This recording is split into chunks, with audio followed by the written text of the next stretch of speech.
Baik, selamat pagi teman-teman untuk kelompok B. Jadi kita akan membahas hasil penulisan solusi Anda setelah Anda berada di breakout room itu. Nah, oke, sekarang silahkan dimulai saja kelompok B1. Kelompok B1 silahkan share screen-nya.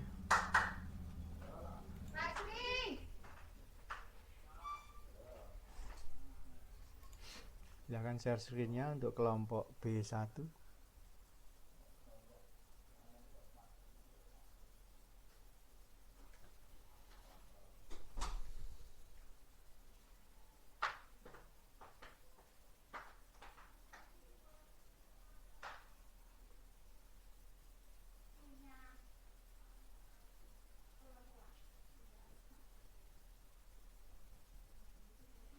Ya, kelompok B1 di mana? Siapa yang share? Yuk, silahkan, Mbak. Oke. Simple aja ya presentasinya. Nggak usah terlalu panjang. Poin-poin aja.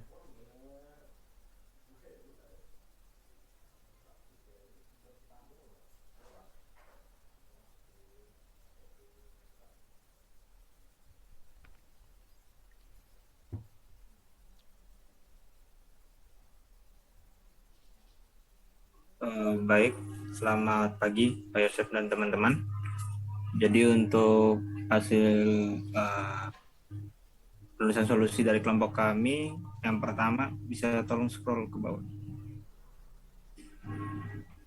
Oke, yang pertama itu ada obat tidak sesuai dengan guideline dari kasusnya. Di kelompok kami melihat adanya ASCVD risknya yang dengan faktor resiko itu setelah perhitungan itu perlu diberikan pemberian obat dengan high intensity di statinnya. Sedangkan pada persepan itu diberikan yang moderate intensity. Jadi ini yang masuk kenapa obat tidak sesuai dengan guideline. Dan untuk solusinya ini kita akan melakukan diskusi penggantian obat dengan dokter itu masuk ke I14 dan menyarankan penggantian obat dari simvastatin ke statin yang high intensity, contohnya seperti atorvastatin. Kemudian untuk intervensi kepada pasien nantinya akan melakukan konseling penggantian obat kepada pasien. Jadi misalnya nanti ada obat baru, nanti hal apa yang perlu disampaikan kepada pasien. Dan nanti untuk intervensi acceptance-nya itu nanti diterima dan diimplementasikan.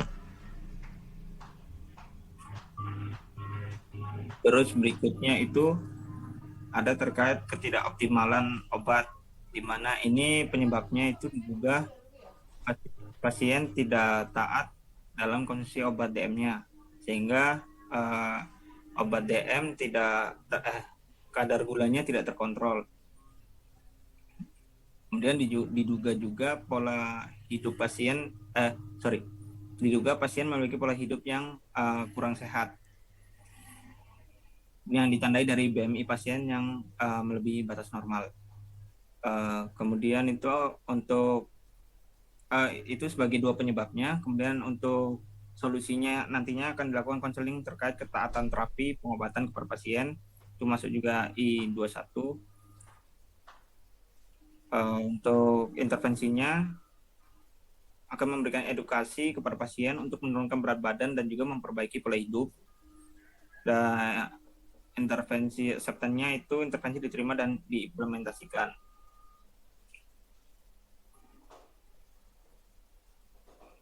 Kemudian ada outcome terapi obat hipertensi yang kurang optimal.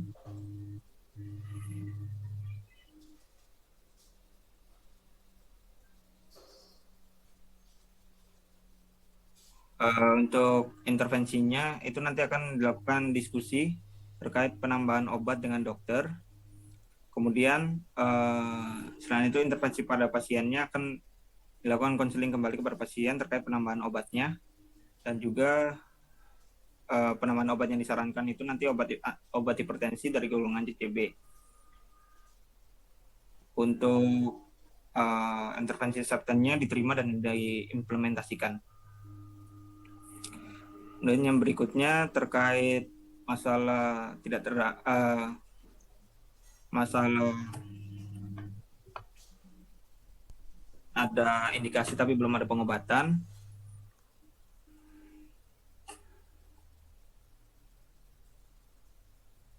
itu solusinya nanti akan didiskusikan dengan dokter terkait penambahan terapi. Terapi yang ditambahkan ini adalah vitamin B12 untuk gejala kesemutan dan mati rasa dari pasien. Dengan kode I14. Kemudian untuk solusi lainnya juga memberikan KIE kepada pasien terkait penggunaan vitamin B12. Maaf, maksudnya tadi intervensi. Untuk intervensi reseptornya ini diterima dan diimplementasikan. Terus untuk yang BPJS tadi kelompok kami belum selesai untuk berdiskusinya. Belum kan? Ya, naik ke atas saja, naik ke atas. Oke, jadi antara 1 dan 2 itu dibalik ya, kan ini kan kita terapinya diabetes, jadi lebih duluan yang harus gitu. Oke, di sini Anda kasusnya penyebabnya Anda 2, diduga pasien tidak taat, diduga pasien memiliki pola hidup yang tidak sehat. Oke. Saya rasa kata diduga itu adalah sesuatu hal yang tepat untuk disampaikan karena kita tidak tahu persis ya, wong ini kan soal. Jadi saya rasa Anda mengatakan diduga pasien tidak taat, diduga pasien memiliki pola hidup yang tidak sehat, itu sesuatu yang menurut saya sudah sesuai ya. Tapi apakah ada terkait obatnya? Jadi misalnya masanya apakah dosisnya terlalu rendah atau terlalu tinggi atau terlalu panjang pengobatannya, itu juga harusnya disorot ya. Kalau ini kan terkait Anda hanya menyorot di C7, C8 itu kan terkait dengan pasien. Bagaimana terkait prescribingnya sendiri, apakah itu ada masalah apa tidak, itu seharusnya dilihat ke sana. Kalau nggak ada ya nggak masalah. Nah, karena Anda menulis C7 dan C8, C71 dan C82, maka Anda melakukan konseling ketaatan terapi obat pada pasien I21, lalu memberikan edukasi dengan berat badan. Oke. Nah, asumsi intervensi diterima dan diimplementasikan, artinya tidak ada perubahan obatnya. Lalu yang atas itu untuk apa? Simfas ya. Oke, simvastatin. Anda menganggap obat tidak sesuai dengan guideline, terus kemudian diskusi dengan dokter. Bila disetujui, lah ini diskusi penggantian obat dengan dokter itu ada 2 kemungkinan. Jadi Anda harus memikirnya 2. Kalau disetujui, maka ganti ator setelah ganti ator maka konseling. Gitu. Itu seperti itu. Tapi misalnya dokter tidak setuju, apa yang akan Anda lakukan? Ini penting untuk, jadi kita bicaranya terus bercabang. Jadi kalau kita melakukan komunikasi dengan penulis resep, dengan dokter, kemungkinannya siapkan 2 opsi. Usulan Anda diterima dengan baik, lalu ditindaklanjuti dengan waktu mengubah obat ke yang Anda usulkan ya, itu, atau mungkin dokter punya usulan yang lain juga, itu ya tidak masalah, menurut saya tidak apa-apa. Tapi intinya adalah penggunaan obat ini tidak mencapai target terapi.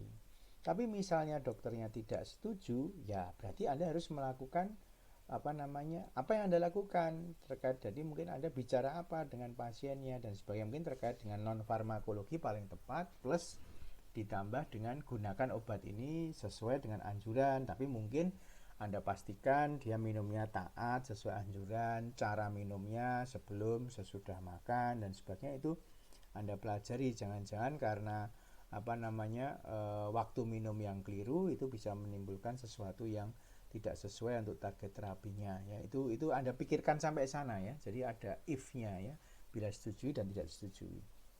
Lalu yang nomor 3 apa? Nomor 3.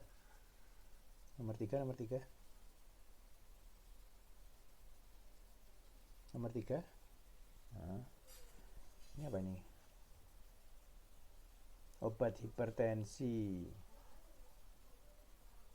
Saya nggak tahu mengapa dikatakan outcome terapinya tidak optimal ya, karena kan tekanan darahnya menurut saya kan baik-baik saja ya. Itu tolong dicek lagi, kan 130/80 kan. Artinya kalau itu terkait obat itu sudah di bawah target terapi ya, sudah mencapai kan, artinya begitu. Jadi tolong dicek lagi mengapa dikatakan kurang optimal, sampai seberapa yang akan dicapai, itu seperti itu ya. Tidak ada pengobatan terhadap gejala kesemutan. Nah ini hal yang penting untuk diketahui. Vitamin B12 itu termasuk obat obat bebas, bebas terbatas, ataukah obat keras. Itu yang jadi patokan. Kalau memang yang akan disarankan ada atau yang mau ditanyakan atau itu adalah obat keras, maka komunikasi dengan dokter adalah hal yang benar. Tapi misalnya obat bebas dan bebas terbatas itu bisa ditambahkan oleh Anda dengan catatan bahwa Anda yakin bahwa obat yang diberikan itu tidak akan memperburuk kondisi pasien yang telah menggunakan sejumlah obat. Ini yang penting yang harus dipertimbangkan ya. Obat bebas, bebas terbatas itu kan boleh untuk diberikan tanpa resep dokter dan sepanjang itu.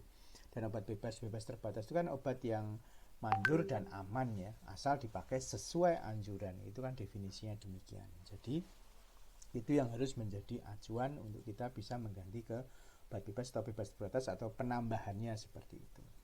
Oke, kalau BPJS belum tidak apa-apa. Nah, tapi saya harap nanti hari Kamis mendatang itu detailnya ya, detail bagaimana prosedur untuk daftar BPJS terutama di era daring ini ya, itu WA-nya nomor berapa ya, aplikasi JKN-nya seperti apa yang diperoleh di aplikasi itu saya rasa penting untuk didetailkan supaya Anda juga belajar, maksud saya itu. Oke, kelompok B1 cukup, B2 silakan. Terima kasih Pak. Yuk. Kelompok B2 silakan.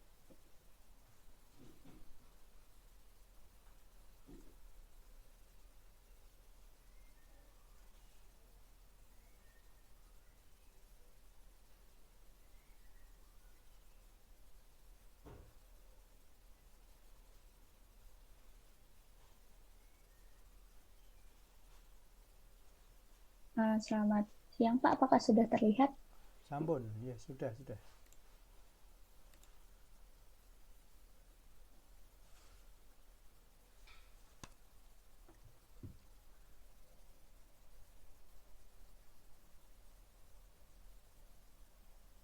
Silakan dibacakan.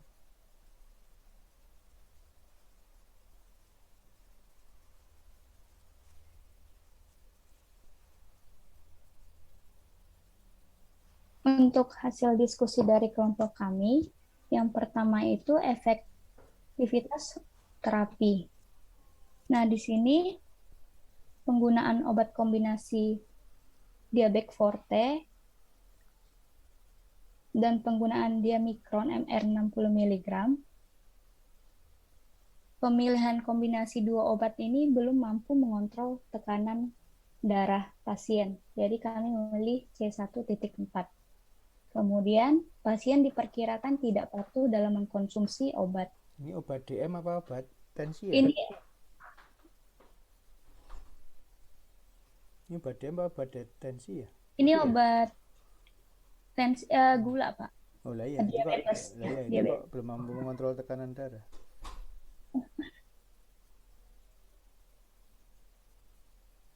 Ya, kadar gula darah maksudnya, Pak. Terus untuk solusinya dilakukan diskusi dengan dokter terkait penambahan kombinasi 3 obat atau dengan melakukan pengecekan HbA1c. Itu jika HbA1c-nya lebih besar dari 9%, maka dapat diberikan insulin. Setelah itu memberikan edukasi kepada pasien terkait kepatuhan pasien dalam keberhasilan terapi.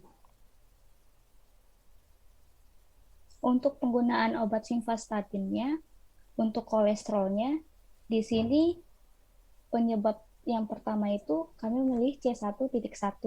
Pemilihan obat tidak sesuai dengan algoritma sehingga kurang efektif dalam mengontrol kadar kolesterol pasien. Untuk solusinya, menyarankan kepada dokter terkait pergantian obat simvastatin dengan high intensity statin, yaitu dipilihkan adalah atorvastatin dengan dosis 40 mg 1 kali sehari. Di sini kami memilih 13.1.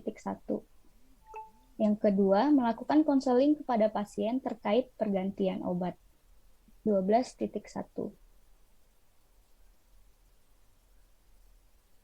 Dalam ketepatan penggunaan simvastatin yang HJ 20 mg, di sini kami eh, memilih terapi yang digunakan ini tidak efektif dari diskusi kami untuk menurunkan kadar kolesterol pasien.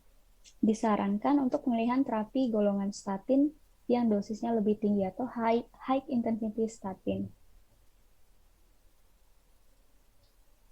Yang berikutnya, terdapat gejala atau indikasi yang belum diberi terapi.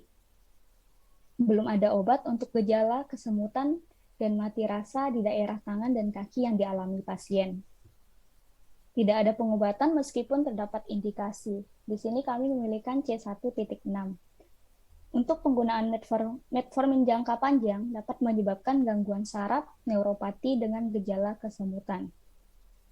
Untuk solusi dan intervensinya, dilakukan diskusi kepada dokter untuk memberikan terapi kepada pasien mengatasi gejala yang dialami, yaitu menggunakan kombinasi vitamin B1, B6, dan B12.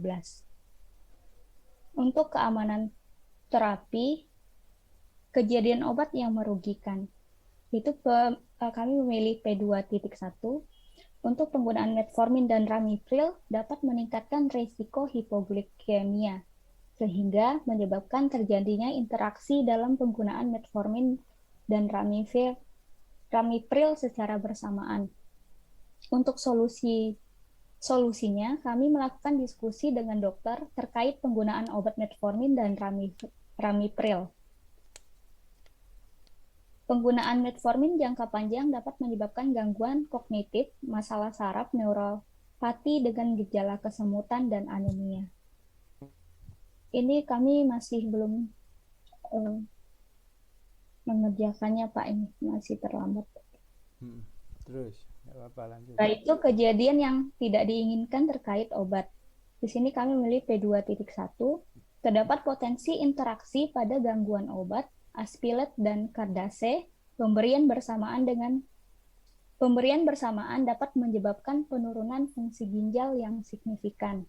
Untuk penyebabnya terjadinya interaksi dalam penggunaan aspilet dan kardase. C1.1. Untuk solusinya terdapat potensi efek samping pada gangguan obat.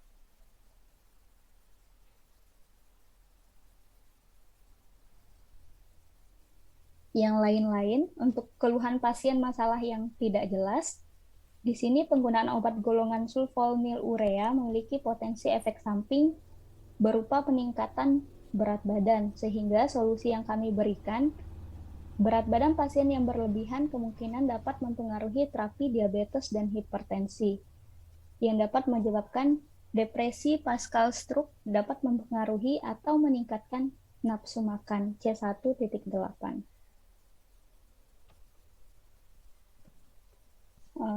Untuk presentasi kami sekian, Pak, dan terima kasih. Oke.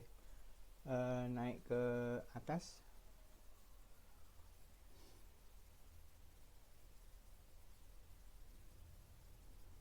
Terus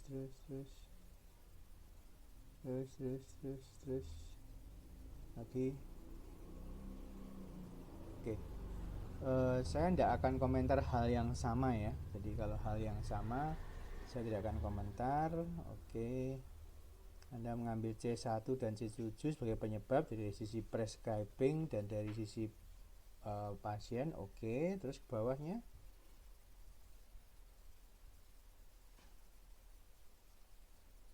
Terus. Nah, ini terkait dengan solusi, karena Anda solusinya kan berdiskusi dengan dokter ya terkait penambahan ya. Saya rasa dengan penambahan itu jawabannya bisa ya, bisa tidak.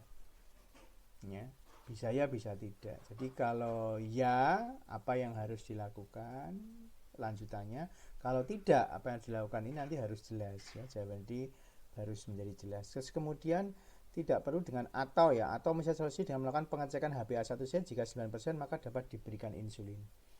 Keputusan memberikan insulin akibat adanya monitoring kadar parameter HbA1c tentunya bukan wilayah kita. Itu yang penting ya. Jadi kalau memang hanya mengatakan mau pengecekan HbA1c bila lebih dari 9%, silahkan ke dokter. Ya, diberitahu memang ini indikasi bahwa kondisi diabetesnya tidak terkontrol. Itu seperti itu oke, malah itu oke, ya.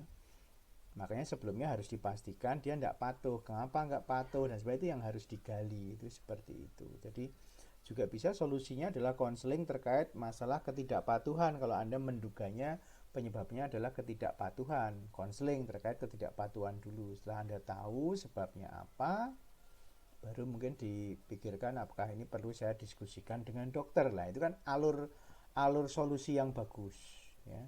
Itu yang harus dibayangkan oleh teman-teman. Karena tadi mengatakan pasien diperkirakan tidak patuh dalam mengkonsumsi obat C71. Jadi mungkin malah solusinya konseling tentang pengobatan. Bila misalnya diketahui pasiennya itu misalnya HbA1-nya lebih dari 9%, maka Anda bisa diskusi ke dokter atau meminta pasien ke dokter. Itu adalah sebuah alur yang lebih baik menurut saya sebagai sebuah solusi. Oke, ke bawah lagi, silahkan yuk. Cepat aja. Simvastatin tidak efektif. Oke, tidak sesuai algoritma. Anda melihat dari sisi C11 ya. Oke. Mungkin tidak pasien tidak mengkonsumsi obat tidak pada malam hari. Nah, itu hal yang harus dipikirkan juga, ya. Mengkonsumsi tidak pada waktu yang tepat, misalnya begitu. Oke, lalu ke bawah. Ya, jadi hanya kemungkinan-kemungkinan itu harus Anda pikirkan, ya. ACV-Diris, oke. Anda menyarankan tinggi intensity statin yang tinggi.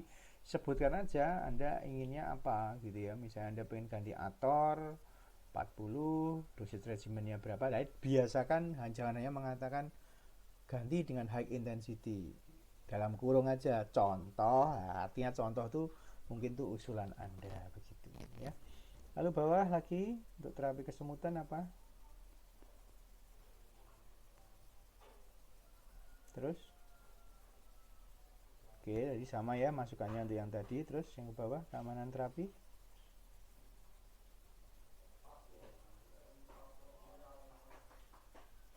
Ya, harap dilihat dulu metformin dan ramipril itu risiko hipoglikemia apakah pasti terjadi. Mengingat kadar glukosa darah pasien itu kan selalu tinggi. Nah, itu tolong di cross check ke sana. Apakah mereka bertemu bersama-sama sehingga dengan risiko itu, karena toh ratanya kan segitu, angkanya tinggi, ya. Itu yang harus menjadi data, itu harus penting ya, seperti itu.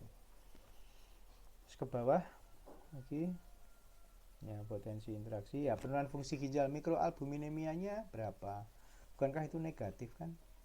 Jadi cek misalnya ada orang gangguan fungsi ginjal itu keluhannya apa, lalu parameter labnya apa, lalu cek ke soal lagi apakah ada yang bisa mengarah ke sana, begitu ya.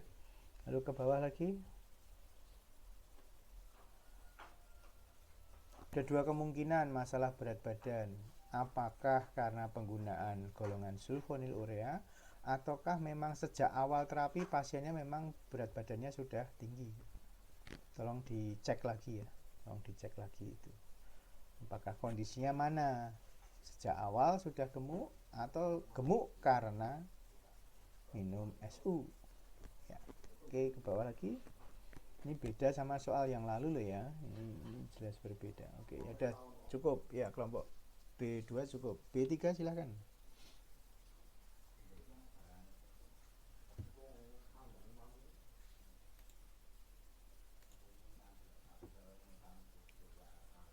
Silahkan B3.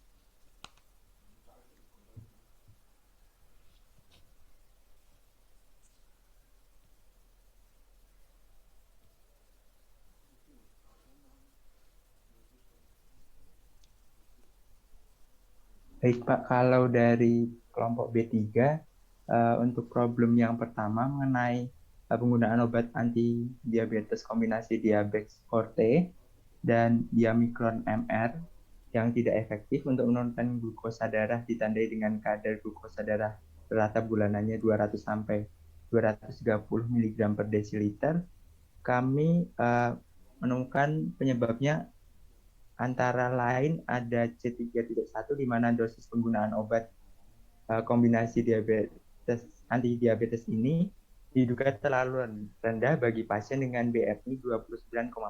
Dan itu juga untuk frekuensi penggunaan obat kombinasi anti-diabetes ini terlalu rendah bagi pasien dengan BMI 29,4. Kemudian intervensi yang kami pilih yaitu apoteker mengusulkan untuk penambahan dosis obat Diabex dan Diamicron dan melakukan diskusi bersama dokter mengenai usulan tersebut. Kemudian untuk problem yang kedua mengenai penggunaan obat anti kolesterol yang tidak efektif untuk mengontrol kadar kolesterol pasien dengan ditandai nilai kadar kolesterol total 210 dengan konsentrasi HDL-nya kurang dari 40 dan LDL-nya 150 mg per desiliter. Menurut kami penyebabnya yaitu obat tidak sesuai dengan guideline dengan kode C1.1, di mana menurut pergi tahun 2017 pasien dengan resiko ASCVD 16,3% dengan LDL 100 sampai kurang dari 155 mg per desiliter harusnya diberikan intensitas statin tinggi. Maka intervensi yang diusulkan yaitu dengan kode I1.3 dengan melakukan pengusulan kepada dokter untuk pergantian simvastatin jadi statin intensitas tinggi yaitu antara atorvastatin atau rosuvastatin.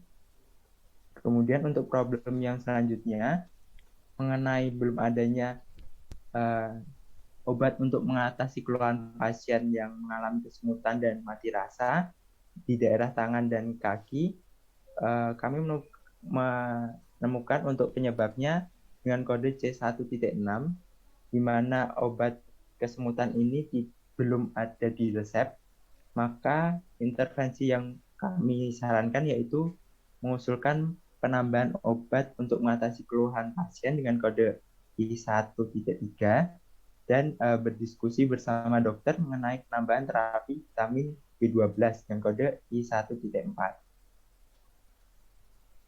Kemudian untuk problem selanjutnya mengenai ada progresivitas penyakit yaitu neuropati perifer yang ditandai dengan mati rasa pada tangan dan kaki. Untuk penyebabnya kami menemukan dengan kode C3.1 di mana dosis penggunaan obat anti-diabetes kombinasi diduga masih terlalu rendah bagi pasien dan untuk frekuensinya juga masih terlalu rendah bagi pasien dengan BMI 29,4. Untuk intervensinya, apoteker mengusulkan penambahan dosis untuk obat anti-diabetes, Diabex dan Diamicron. Kemudian juga melakukan diskusi bersama dokter mengenai usulan tersebut.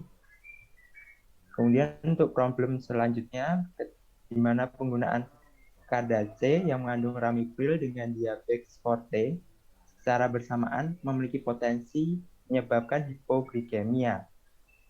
Sehingga untuk penyebabnya di mana ini menyebabkan terjadi interaksi, sehingga intervensi yang dapat disarankan yaitu melakukan monitoring penggunaan Cardace dan Diabex forte pada kadar gula darahnya. Problem selanjutnya mengenai penggunaan Cardace dan Aspilet, di mana menyebabkan penurunan fungsi ginjal, di mana terjadi interaksi pada kausnya, terjadi interaksi antara Cardace dengan Aspilet secara bersamaan jika dikonsumsi, maka intervensinya kami melakukan monitoring penggunaan Cardace dan Aspilet terhadap penurunan fungsi ginjal. Untuk problem selanjutnya mengenai Diamicron MR yang berpotensi menaikkan berat badan dan hipoglikemia, kaosnya terjadi potensi peningkatan berat badan dan hipoglikemia pada pengguna diamikron. Intervensi yang ditawarkan yaitu melakukan monitoring penggunaan diamikron MR terhadap berat badan dan hipoglikemia. Kemudian untuk problem selanjutnya mengenai diabetes forte, yaitu dengan kandungan metformin berpotensi memiliki resiko asidosis laktat, defisiensi vitamin B12 dan gangguan gastrointestinal. Untuk kaosnya terjadi adanya peningkatan resiko terhadap asidosis laktat, defisiensi vitamin B12 dan gangguan gastrointestinal karena adanya efek samping dari diabetes forte dengan kode C8.2. Maka intervensi yang dilakukan yaitu dengan melakukan monitoring penggunaan diabetes forte. Kemudian untuk problem selanjutnya di mana pasien memiliki ASCVD-RIS 16,3% sebagai faktor resiko mayor pada kondisi diabetes pasien yang selanjutnya akan menentukan pengobatannya. Disebabkan karena kemungkinan gaya hidup pasien yang menyebabkan nilai ASCVD-RIS-nya tinggi. Sehingga intervensi yang bisa apoteker sarankan yaitu memberikan konseling tentang penurunan berat badan dan gaya hidup sehat serta memberikan informasi tertulis berupa brosur untuk gaya hidup sehat. Dan untuk problem selanjutnya mengenai gaya hidup pasien memiliki berat badan lebih dari BMI-nya lebih dari 29,4 di mana overweight yang mempengaruhi pengobatan dan kondisi pasien. Penyebabnya pada C8.2 di mana BMI tersebut tergolong overweight yang akan mempengaruhi pengobatan pasien dan kondisi saat itu. Intervensinya yaitu memberikan konseling tentang penurunan berat badan dan gaya hidup sehat serta memberikan informasi tertulis berupa brosur gaya hidup sehat. Seperti itu, Pak. Ya, naik ke atas ya.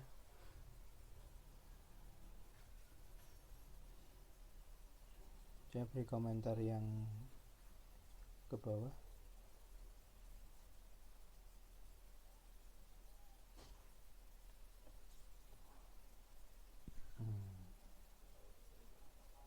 Diduga terlalu rendah.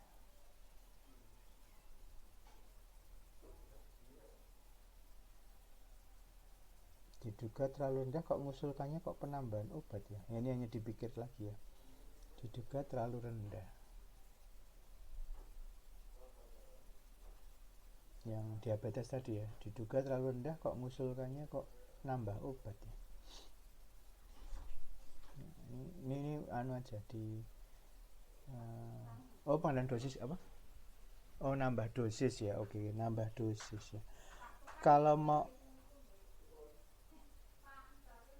mau usul menambah dosis harus diperkirakan kalau dosisnya naik apakah efek samping yang terjadi mengganggu apa tidak ya. Itu sebelum kita mengusulkan penambahan dosis itu harusnya arahnya ke sana ya. Oke, dipikirkan dulu sebelum ke sana atau sifatnya pemberitahuan saja.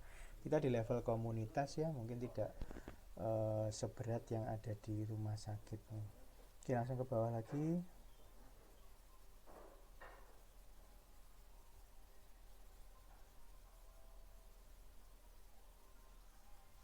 Oke. Kalau mau mengusulkan statin atau rosu, dosisnya berapa, aturan pakainya berapa, dan uangnya itu melonjak banyak apa tidak, itu paling penting diperhatikan ya. Terus semutan, nambah obat, oke ya. Vitamin ya, kalau vitamin apakah perlu dengan dokter apa tidak nanti sudah saya sampaikan tadi. Terus ini progresivitas penyakit, terus lagi terus. Oh sama ya penggunaan dosisnya. Ya, interaksi juga dipikirkan ulang karena apakah pasien mengalami hipo karena kondisi kadar gula darahnya kan selalu tinggi ya. Itu seperti itu ya. Cek lagi ya, ke bawah lagi. Penurunan fungsi ginjal, cek lagi dengan data lab yang ada, lalu ke bawah lagi. Bawah. Oke, monitoring. Oke, monitoring boleh ya. Oke. Terus ke bawah. Ya, monitoring. Ya, suruh monitoring itu oke. Oke, terus ASCVD. Oke, ya. Ya, itu non farmakoterapinya ya, intervensinya ya. Apakah ada terkait farmakoterapi, mungkin lihat di atas tadi. Oke, lagi yang lain. Oke, ya. Ya, sementara cukup ya. Yang lain masukannya sama dengan yang kelompok yang lain. Oke. Oke, cukup B3 ya. Nanti masukannya yang lain cek dengan yang tadi yang sudah saya sampaikan. Oke, kelompok B4.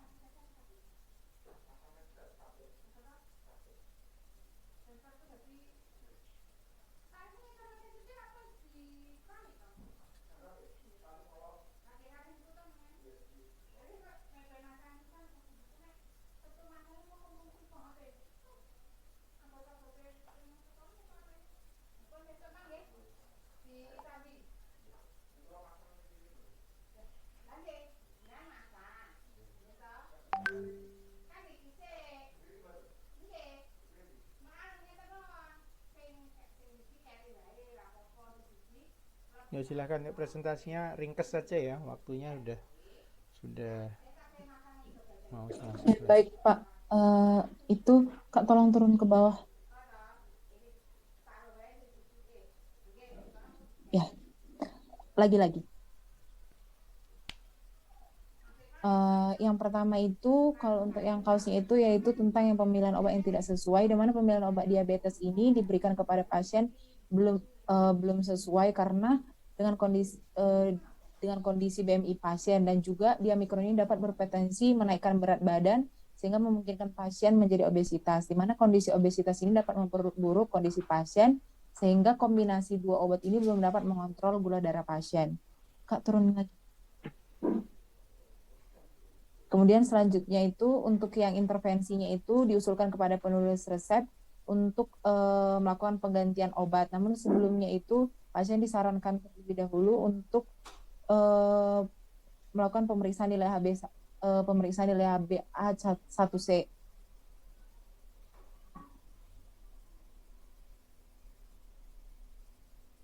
Apabila intervensinya dapat diterima, yaitu apabila disetujui melakukan pemeriksaan nilai HbA1c, maka dapat dilakukan seperti berikut, di mana apabila nilai HbA1c-nya itu lebih dari 9%, maka dapat disarankan kepada dokter untuk mengganti atau memberikan terapi 3 kombinasi seperti itu ada obat diabetes, DPP-4 inhibitor, dan insulin basal.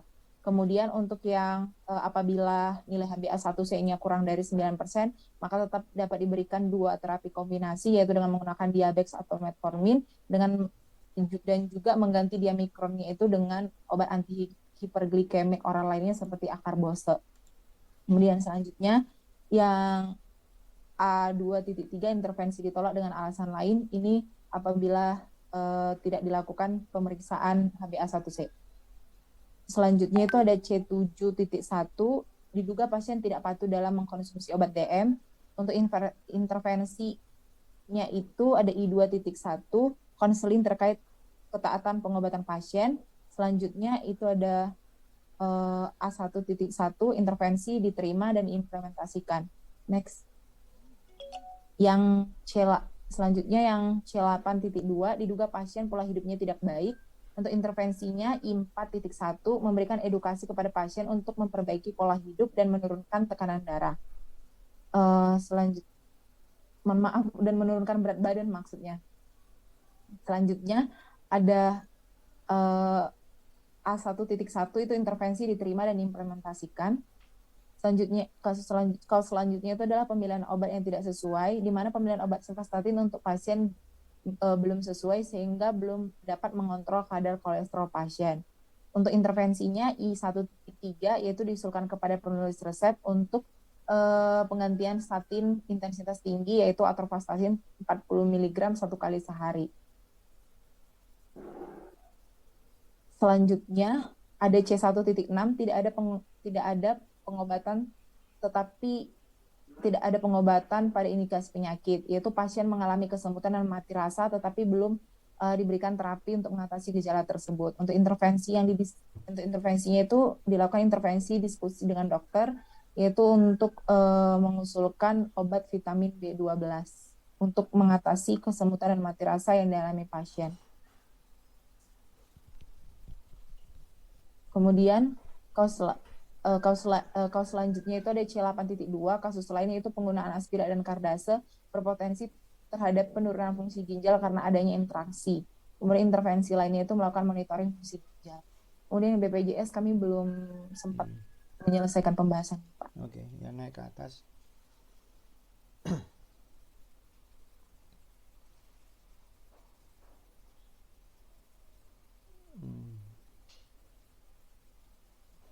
Ya.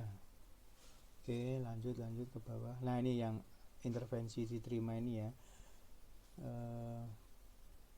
DPP inhibitor insulin basal. Ya, mungkin saja secara konseptual itu terjadi, mungkin ya. Mungkin, tapi saya rasa kita tidak di komunitas sangat jarang yang sampai seperti itu. Jadi kalau yang di degeneratif yang parah-parah di rumah sakit mungkin bisa sampai ke situ ya, tapi dari medication review untuk pasien diabetes mungkin kalau usulan seperti ini sampai inhibitor insulin basal kok nampaknya mungkin ada tapi tidak banyak itu ya, seperti itu. Jadi mungkin bisa memikirkan sesuatu yang lain, karena obat-obat ini mungkin secara teori bagus tapi akan ada kelonjakan harga obat yang harus uang yang harus dikeluarkan pasien untuk obat ini ya. Sehingga dari sisi farmakoekonomi atau cost effectiveness-nya harus dipertimbangkan ya untuk kelompok ini. Tolong dilihat yang masalah ini pemberian kombinasi ini loh, misalnya ini dianggap untuk masuk, ini adalah sesuatu yang secara kondisi real di masyarakat itu kemungkinannya kecil ya. Jadi mungkin dipikirkan ulang ya, kalau ini settingnya rumah sakit mungkin sesuatu yang bisa terjadi, karena mau tidak mau harus diberikan obat ini karena memang kondisinya itu parah gitu ya. Oke, terus aku naik lagi.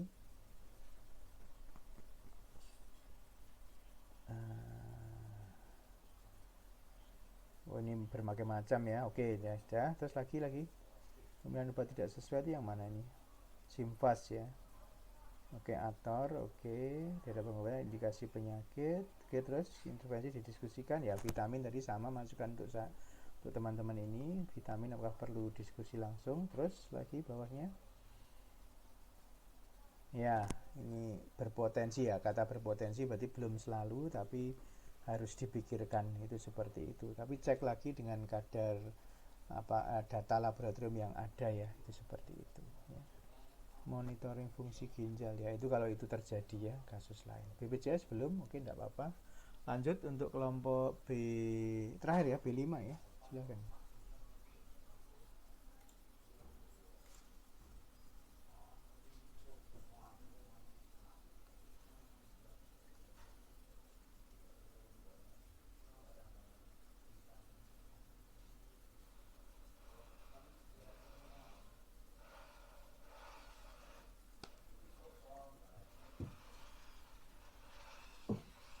Baik, selanjutnya terkait dengan P1 kami mendapatkan kasusnya yaitu poin C1.2, bisa ke bawah. Ya, untuk obat sesuai pedoman namun terdapat kontraindikasi dengan intervensi. Poin I1.3, intervensi pengubahan terapi diusulkan kepada dokter untuk diberikan 2 terapi yaitu dengan penambahan GLP. Kemudian I2.1 memberikan konseling kepada pasien terkait penggantian atau penambahan obat, menyarankan kepada dokter untuk melakukan cek HbA1c. Kemudian intervensi diterima dan diimplementasikan. Kemudian untuk problem yang kedua, P1.2 itu poin C, didapatkan poin C3.1, dosis obat terlalu rendah, disarankan memberikan dosis 40 mg 1 kali 1 dengan pasien nilai SCTD-nya masuk dalam moderate. Kemudian intervensi I1.4, apoteker berdiskusi kepada dokter dengan dokter terkait peningkatan dosis nifatnya. Kemudian I2.1 memberikan konseling kepada pasien terkait penggantian dosis obat. Kemudian poin A1.1, intervensi diterima dan diimplementasikan sepenuhnya dengan memberikan simvastatin dosis 40 mg 1 kali 1. Untuk problem P1.3 diberikan poin kaus C1.6, terdapat gejala atau indikasi yang tidak diobati sehingga perlu diberikan terapi untuk mengatasi kesemutan dan mati rasa di daerah tangan dan kaki pada pasien. Intervensi I1.3 diusulkan kepada dokter dengan mengusulkan penambahan obat vitamin B12. Kemudian intervensi I3.6, obat vitamin B12 mulai diberikan. I2.1, pemberian konseling kepada pasien terkait penambahan obat. Kemudian intervensi diterima dan diimplementasikan sepenuhnya dengan pemberian vitamin B12. Untuk problem B2.1, kausnya yaitu terdapat interaksi obat antara metformin dan Cartcape, yaitu dengan isi ramipril. Dengan intervensi I2.1 memberikan konseling kepada pasien terkait monitoring efek samping yang mungkin timbul. Kemudian intervensi selanjutnya I1.4, apoteker berdiskusi dengan dokter untuk melakukan pemeriksaan tingkat asam atau pH darah pada pasien mencegah terjadinya asidosis. Intervensi diterima dan diimplementasikan sepenuhnya. Untuk kaus P2.1, durasi pengobatan terlalu lama. Penggunaan metformin dalam jangka waktu 1 tahun dapat menyebabkan defisiensi vitamin B12.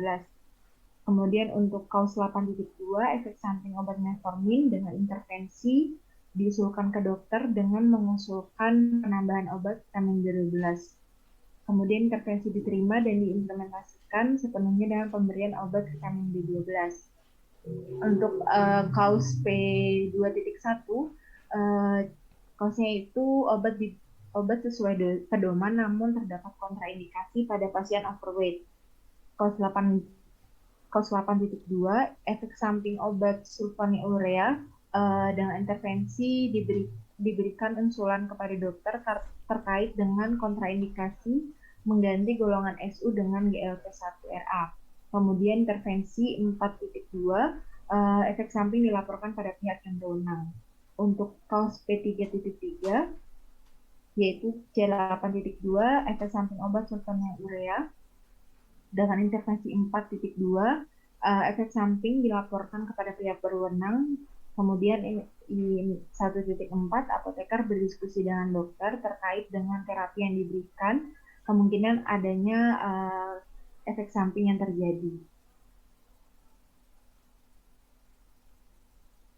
Kemudian untuk P3.3, gula darah dan kolesterol pasien tidak terkontrol, kausnya 1.2, obat sesuai pedoman namun kontraindikasi.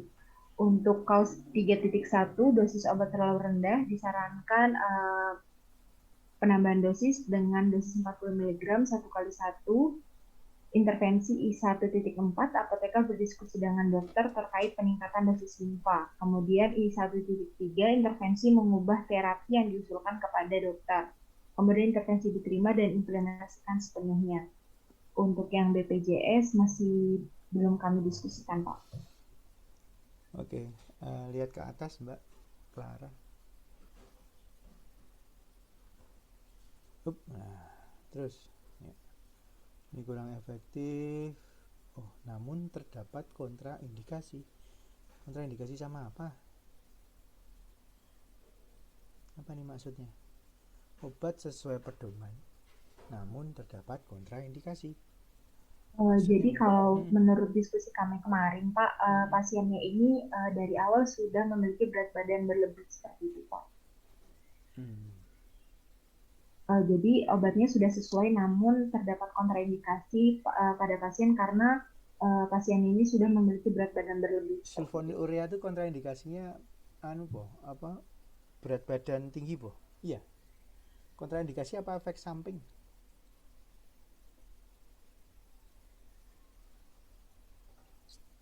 Ayo. Tolong dicek dulu sulfonylurea itu efek sampingnya menaikkan berat badan atau kontraindikasinya adalah obesitas? Ya tolong dicek dulu.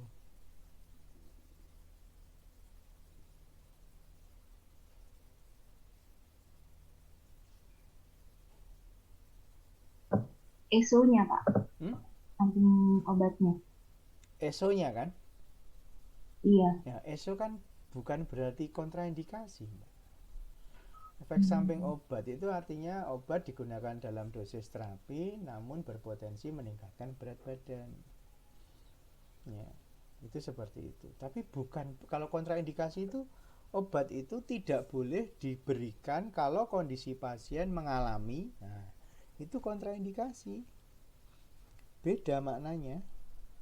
Misalnya obat flu yang mengandung fenilpropanolamin disarankan tidak digunakan untuk pasien yang hipertensi. Mengapa? Karena menjadi berdebar-debar. Jadi kalau diberikan obat flu yang mengandung fenilpropanolamin itu kontraindikasi untuk pasien hipertensi. Itu benar. Gitu.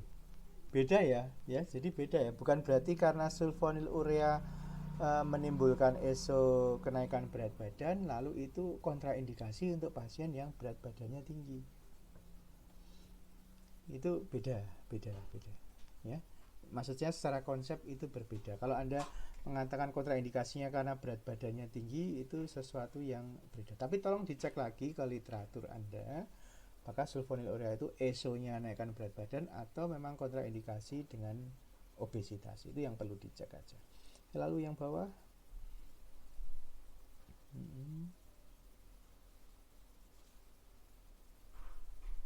oke, ya konsep nanti sama ya, ini sama vitamin tadi tolong dicek lagi. Itu ya, keamanan apa lagi?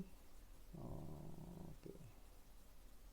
Ya terus ya, di keamanan prinsipnya yang potensial akan terjadi ya memang ada kemungkinan interaksi, tapi cek lagi interaksi kedua obat itu menimbulkan apa, itu betul-betul diperhatikan. Karena kadang kalau kita menyebutnya interaksi padahal pasien itu kondisinya baik-baik saja, itu kadang tidak diterima apa masukan seperti itu ya. Itu yang penting. Jadi bagaimana caranya kita bisa mengatakan kalau itu interaksi ya betul-betul terjadi. Kan bisa lihat kalau di Medscape itu tingkat kejadiannya seperti apa ya. Tapi memang itu tidak semua pasti terjadi. Kalau Anda melihat buku interaksi obat itu yang bermakna itu hanya sekitar 200. Ada buku yang melaporkan ribuan interaksi obat. Tapi ada buku yang melaporkan hanya sekian berapa ratus. Itu jadi apa namanya? Ada yang ribuan, ada yang ratusan. Tapi yang ribuan itu ternyata tidak sepenuhnya didukung oleh evidence.